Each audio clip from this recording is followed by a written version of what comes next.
The 21st century is only 20 years old. How bad could it be?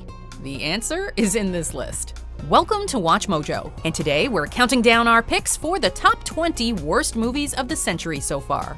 For this list, we're looking at films released between 2000 and 2019 and ranking them based on a mix of box office performance, audience and critical reception, and overall legacy or lack thereof left on the movie industry.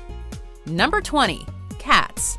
We all know that having an all-star cast does not always translate into a successful picture, but that was just the tip of the iceberg when it came to Cats. The most deserving cat will be reborn into another life. The Tom Hooper-directed fantasy musical was absolutely annihilated upon release. With critics tearing apart CGI glitches that were so obvious, Universal Pictures had to send out visual updates to theaters after the movie was already released. Meanwhile, audiences had to sit through a nightmarish and disjointed story that had silver screen icons like Ian McKellen and Judi Dench clawing away needlessly at their storied careers and reputations. Plus, with those post-release CGI fixes, the losses on Cats are expected to reach between $70 and $100 million, making it a total flop on all accounts. Number 19, Bucky Larson, Born to be a Star. Oh! You hit me in the eye! We guess you could say that Nick Swardson was the 2010s equivalent to Rob Schneider, i.e. the guy who frequently pops up in Adam Sandler movies. Whereas Schneider had a few star vehicles back in the day though, Swardson was given one shot to prove he could carry a movie. That's my folks. On the big screen. If Bucky Larson proves anything, it's that Swardson was not born to be a star. Centering on a buck-toothed mouth breather who learns his parents were adult film stars, Bucky Larson sets out in pursuit of fame. It's basically a poorer version of Orgasmo, which didn't exactly set the bar very high. Throw in Pauly Shore, and you've got a movie that clearly is not even trying. Hey, ma'am, I got your paper. You can leave the paper on the counter. Number 18, Gotti. This life ends one of two ways, dead or in jail. I did both. Congratulations, John Travolta. You've made your silliest movie since Battlefield Earth. Are you not aware that I graduated top of my class? The script for this crime biopic reads like it was written by an AI bot that gathered all of its data from Italian-American stereotypes and gangster cliches. You got us into this mess, please. Get the out of here, Ange. Go on. Gotti hits all the familiar mob movie beats, but it's completely deprived of any humanity. When all's said and done, what do we really learn about John Gotti by watching this movie? Well, he was a mob boss, he had a family, he swore a lot, that's about it. There's no real insight into what made Gotti such a fascinating figure. The only thing more confused than the movie itself is the soundtrack, which includes the musical stylings of Pitbull and the theme from Shaft. 35 years in the same house as his wife. I mean, that ain't right. That ain't right. Number 17, Fantastic Four.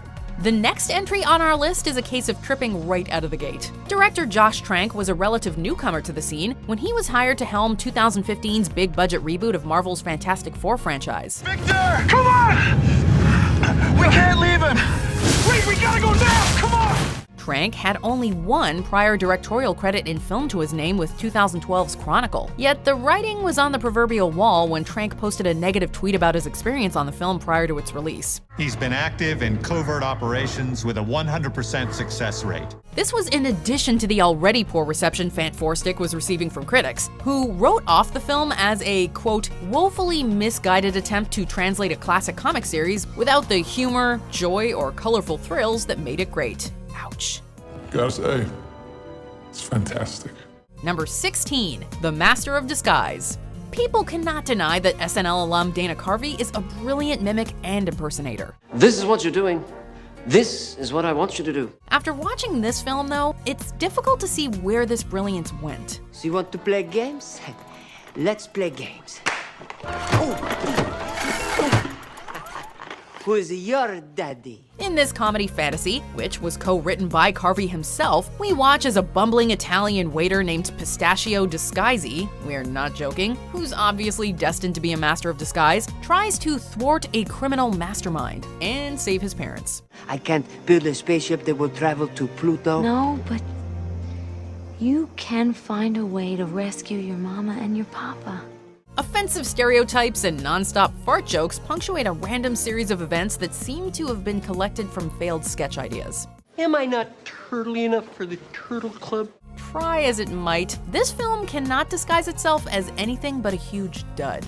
Number 15, Transformers: The Last Knight.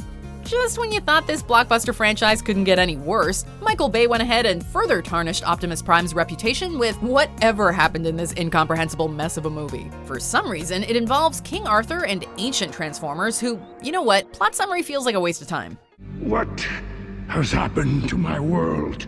Spoiler alert, critics abhorred the film. For once, however, it seems as if cinemagoers were actually in agreement with the scribes. The Guardian Knights are going to kill me. Though it did pull in over $600 million, that was actually considered an underperformance for the franchise. So taking the typical logic be damned, yay explosions Michael Bay approach, this installment proved that the Transformers formula may finally be faltering with the movie masses. Let those who exist long after us know that this was our finest hour. Number 14, The Happening.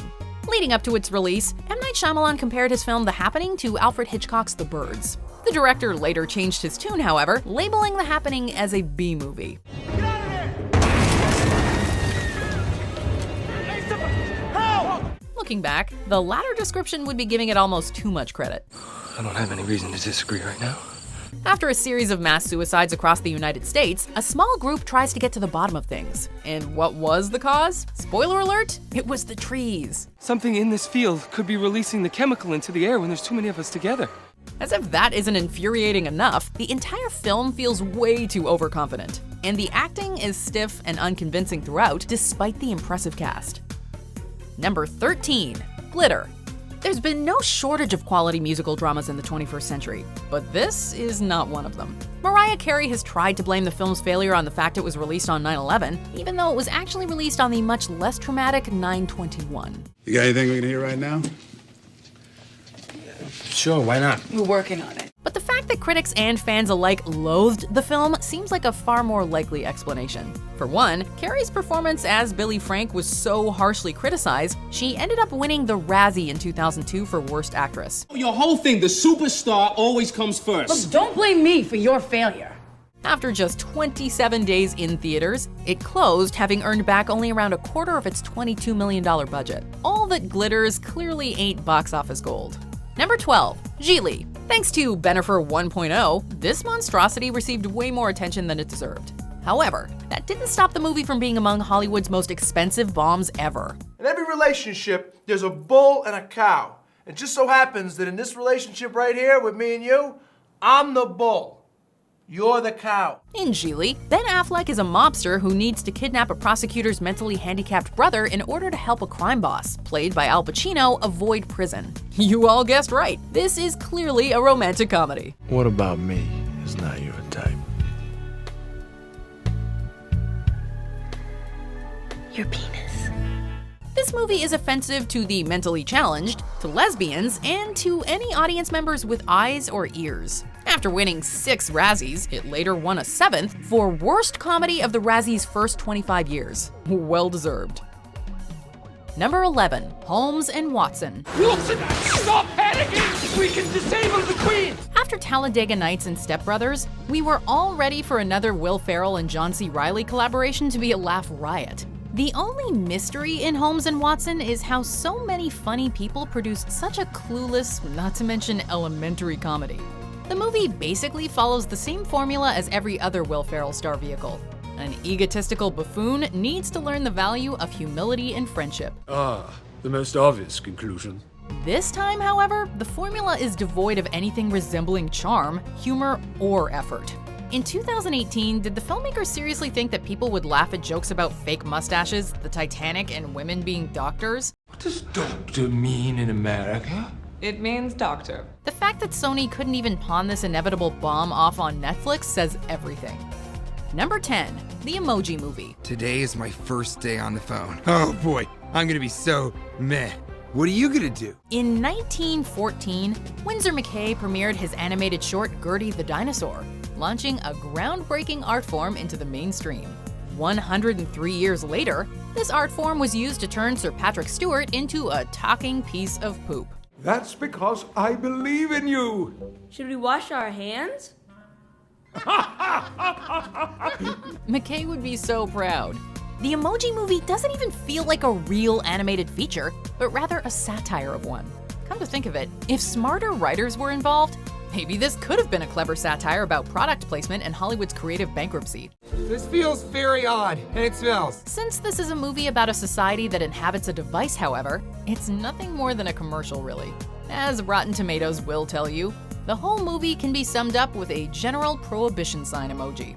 Aim higher, Steven. Number 9, Catwoman. Here's a movie executive board meeting we can't imagine happening. Hey guys, the campiness of Batman and Robin was such a success, let's create the same cheesy atmosphere for this Batman spin-off and not use Batman at all. Extra points to Halle Berry for agreeing to do this fresh off her Oscar win though. Cats come when they feel like it, not when they're told. It won Razzies for Worst Picture, Screenplay, Actress, and Director. And everybody, even Halle Berry, agreed that this was a piece of garbage. If you don't have an identity, why keep it a secret? Because you killed me. Not only did it have barely anything to do with the DC Comics characters, it also lacked any strong female characters, action sequences, or even a compelling plot. Jeez, where's Michelle Pfeiffer when we need her? Game over. Guess what? It's overtime. Number 8, Alone in the Dark. What the hell's going on here? Especially known for his video game adaptations, Uwe Boll has built a reputation for directing some of the worst movies of all time, with most of his productions becoming critical and box office disasters. He also doesn't care what you think. Although House of the Dead deserves a special mention, it's his other video game adaptation that's our choice. In Alone in the Dark, Christian Slater uses his special powers to chase after these demonic creatures that used to be worshipped by an extinct civilization. And it is epically bad. If they disrupt electricity, how come my flashlight still worked? Number 7, Movie 43. Hello, Mrs. Miller. I'm the pretty girl. She is. Helmed by Peter Farrelly, who'd ironically go on to direct a Best Picture winner only 5 years later, Movie 43 was supposed to be Kentucky Fried Movie meets Funny or Die. Instead, we got the Citizen Kane of awful, as Richard Roeper put it. Comprised of several sketches, this anthology comedy enlisted a cornucopia of gifted actors and filmmakers. The selling point was a skit where Kate Winslet goes on a date with Hugh Jackman, who's given a unique neck abnormality. Hi. Lois. Yes. Lois Lane. No, I know. It's me, Robin. From there, more and more stars signed up for a comedy that ultimately produced few laughs, but plenty of groans and cringes. We dare you to find a movie released this decade that flushed more talent down the toilet. Certain percentage of our younger demographic are sticking there, you know what, in the vent. No, I don't know what. Number 6, the 50 Shades of Grey franchise. Christian Grey.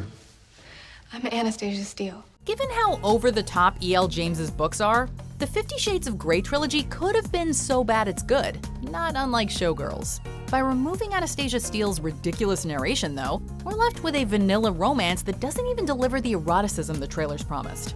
When you really think about it, there isn't that much BDSM in these movies. You bought the company I work for. This isn't a relationship, Christian, it's ownership. Most of the runtime is instead dedicated to beautiful people driving fancy cars, sailing yachts, flying in private planes, and essentially indulging in the 1% lifestyle. Then, when we do get to the sensual stuff, it's kept relatively tame. It all builds to arguably the dumbest ending of the decade, in which Anna and Christian live happily ever after. Fitting? Number 5, Jack and Jill. How we doing? Where were you? We're glad Adam Sandler's closing out the decade with an Oscar-worthy performance in Uncut Gems because he kicked off the decade with a Razzie-winning performance in Jack and Jill. Actually, he gave 2 Razzie-winning performances, playing ad man Jack and his unbelievably obnoxious twin sister Jill. Oh, Polly Wally Zoom Golly Golly. That means I want to choke on my own vomit. The film even managed to win a Razzie in every category, an unprecedented, achievement. Even in a decade that brought us Pixels and Grown Ups 2, Jack and Jill is Sandler's crowning achievement of lazy anti-humor. Al Pacino says it best in the final scene where he orders Jack to burn this. In the story's context, he's talking about a commercial, but it just as easily could be applied to the movie we just endured. Everyone wants my Dunkachino. Can't get enough of my Dunkachino.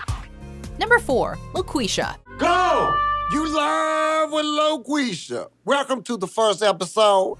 Loqueesha is the tale of a white man who cannot get a job in radio. So he impersonates a sassy black woman to get on the airwaves. Right, because we all know how hard it is for white males in the workforce and how women of color have everything handed to them. I think you want me to sign off on this victim act and find it charming and tell you you've been wrong. And then you want me to indict half a species based on the actions of a couple of unevolved members of said species. Honestly, how did a movie like this get made in the modern world? It'd be one thing if this was intended to be in poor taste, but the film actually tries to seriously tackle themes like cultural identity, gender inequality, and suicide. Adding insult to injury, our protagonist is portrayed as a, quote, wise, gentle, and kind individual who has all the answers. Writer/producer/director/star Jeremy Saville has made the modern equivalent of 1986's Soul Man. Number 3, The Last Airbender. Is it okay if you tell me your name? The monks named me Ang. The Last Airbender lived up to its title, but not in the way director M. Night Shyamalan intended. Shyamalan built up this film as if it was going to kick off Hollywood's next epic trilogy.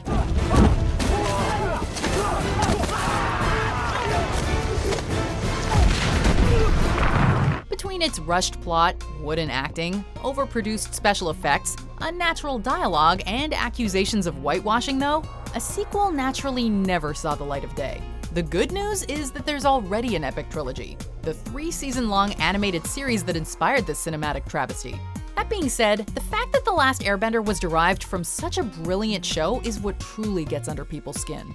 A terrible movie is one thing. A terrible movie based on promising source material is just shameful. You're angry. You must let this go. Number 2, Battlefield Earth.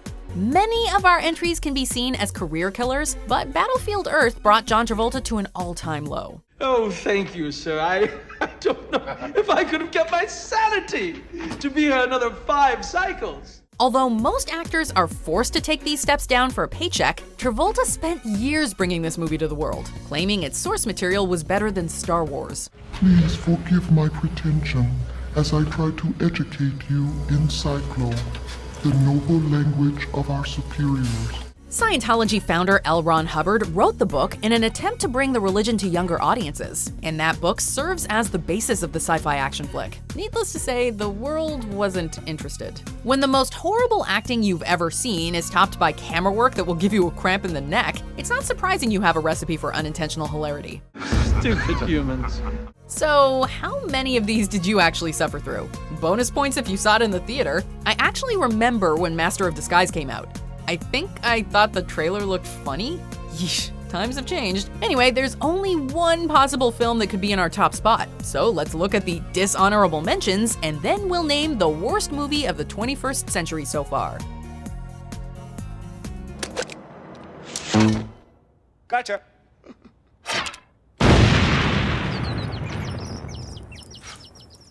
I like it. We built something fantastic, didn't we? Yes, we did. I thought it would stand for 1,000 years. It would have. I don't know what you're talking about. This is a Dragon Ball Zushinshu 4-star ball. I promised my grandfather I would keep it safe, so I'm not letting anyone take it from me. Did you just get naked? That's the best way to sleep. Oh my God. Are you wearing bottoms? Of course I'm wearing bottoms. Okay, come on in.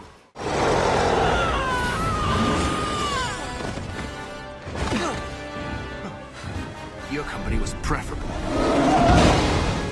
Before we continue, be sure to subscribe to our channel and ring the bell to get notified about our latest videos. You have the option to be notified for occasional videos or all of them. If you're on your phone, make sure you go into your settings and switch on notifications.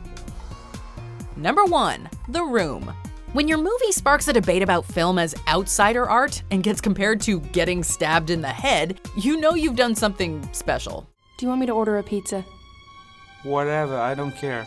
I already ordered a pizza. You think about everything.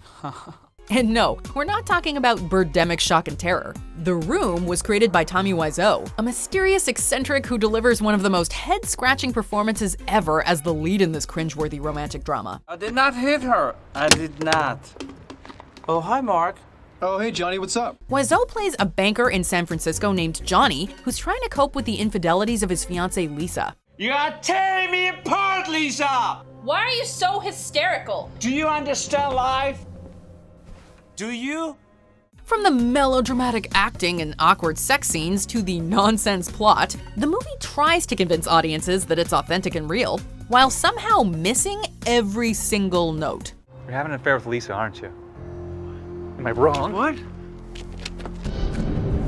What are you, nuts? There's a reason The Room has often been called the best worst movie ever made. Do you agree with our picks? Check out this other recent clip from WatchMojo, and be sure to subscribe and ring the bell to be notified about our latest videos.